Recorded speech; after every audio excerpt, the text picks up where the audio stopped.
Subaru has finally teased the next generation 2022 WRX. Genesis gives us the first images of a upgraded sport model of the G80, and Hyundai is going heavy into solid state batteries. Quick video today as a tropical storm is heading my way, so I need to get a bunch of things in order before that storm hits. Don't know how bad it's going to be, but anyways, we're going to talk about the WRX to start things off today. Here is the teaser image from Subaru on the new WRX. It looks exactly like the teaser, or should I say the spy shots on it earlier this year, and I'm not going to put them on the screen because I don't have access to them legally right now. So yes, there are no surprises with how this thing looks on the outside. It looks exactly like those spy shots. Just Google WRX spy shots. You'll see exactly what this car looks like under camo, but there are no surprises. The hood scoop is exactly the same. The body lines, the window lines, they look identical to what we saw in those spy shots. Just a reminder, this engine is expected to be the 2.4 liter turbocharged engine. Okay, so we see the 2.4 in the upcoming BRZ and GR86, but we're expecting, the latest rumors are suggesting 285 horsepower and 303 pound-feet of torque. That was the latest reports coming out of Japan. If that's the case, who knows where the STI is going to be. I'm hoping they're able to push it 350 and over 370 pound-feet of torque. From everything we're hearing about this new 2.4 turbo engine, it's definitely capable of handling that sort of power with very little modifications to the engine. So we'll see how ballsy Subaru wants to take this new STI and WRX, but I think for the WRX, 285 is probably going to be very close. Fingers crossed. That's a nice little upgrade in power there. And I did miss Subaru's sales report numbers. I just glossed over it. So I'm going to touch on this real quick before we get into some more news today. Subaru of America reports June and Q2 2021 sales. Second quarter sales increased 20% over 2020. The problem is a lot of people, I should say a lot of other manufacturers out there are having like 40% over 2020. So Subaru is getting hit by this microchip shortage pretty hard, as well as everyone out there, but Ford being the number one victim of their own, I guess, short-sightedness with this microchip shortage. But the Outback was increased over 60% over June of 2020 with over 16,000 units. WRX and STI achieved 2,300 sales, an increase of about 9% compared to June of 2020. And for the first half of the year, Forester posted an 11% increase, while Outback and Crosstrek car lines posted an increase of 40%. So that Crosstrek continues to do really, really well. I think the availability of that more powerful engine probably helps them as well this year. We see the Outback up 40%, WRX on the year so far up about 38%. The Ascent continuing to plunder here. It's just doing bad. It's not, I don't know. It's just not a good situation. I really want to review one so I can see what's going on, why people aren't enamored by it. Impreza minus 7.8, but overall, when you take out a couple of the vehicles, the BRZ doesn't count because they're switching over to the new one. When you take out the Impreza and the Ascent, I mean, they're doing pretty well overall. So they're still up 20%, which is not the best in the industry right now, but it's not a bad number by any means. Okay, we need to keep moving. Genesis unveils first images of the G80 Sport. So used to saying GV80 because that vehicle is single-handedly outselling the rest of the Genesis lineup, which is just sedans at this point.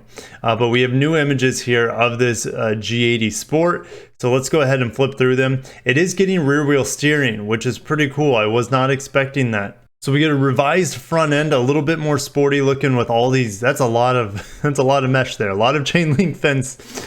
We have these spiderweb-like wheels, these 5-spoke wheels that are starting to grow on me.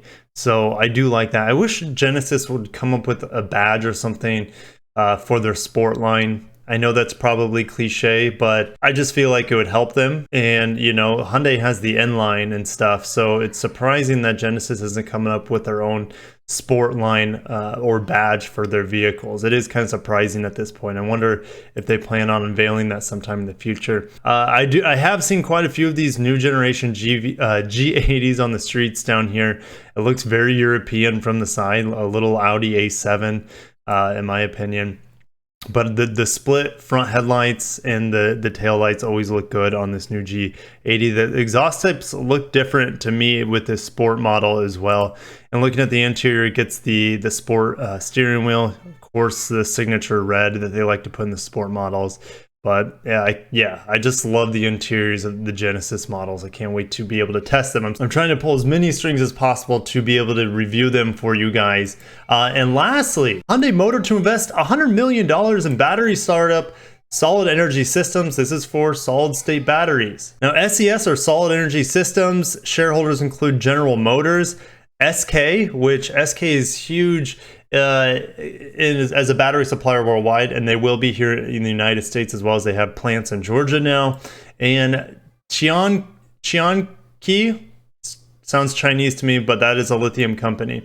So the fact that SK is heavily investing in them, I think, means that Hyundai is going to be working really heavily with SK in the near term, as that battery plant in Georgia is going to be supplying their Ionic vehicles in the near future as well. So yes, $100 million in stake in a lithium metal battery startup for solid state batteries. And they have been working on solid state batteries on their own end.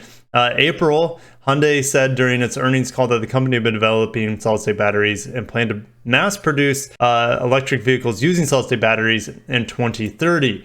Which, I mean, that's in line with a lot of other companies are saying. Toyota seems to think they have the edge here, but that's so far out into the future. Toyota saying, you know, they should have vehicles on the market by 2025 with solid state batteries. I don't think anyone's been that aggressive with their claims. And the fact that Toyota is such a super conservative company and are claiming that aggressive sort of product cadence by 2025 is very interesting. So either Toyota has the jump or they're bluffing. They typically don't bluff. It'll be interesting to see who comes out with solid state batteries first in like consumer products. But hey, Hyundai's really serious about investing tons of money into it, and it is interesting. Why invest another $100 million if you're already developing them? Well, it sounds like they probably aren't up to speed where they want to be with their solid state battery technology.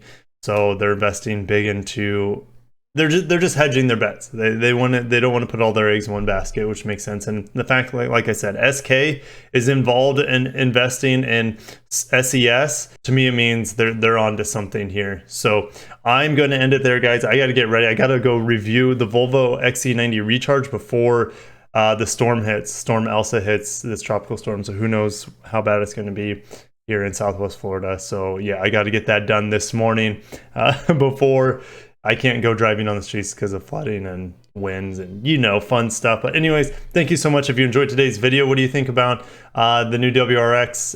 It's going to look exactly the same. That was the big news today. I'll catch you guys in the next video, and peace out.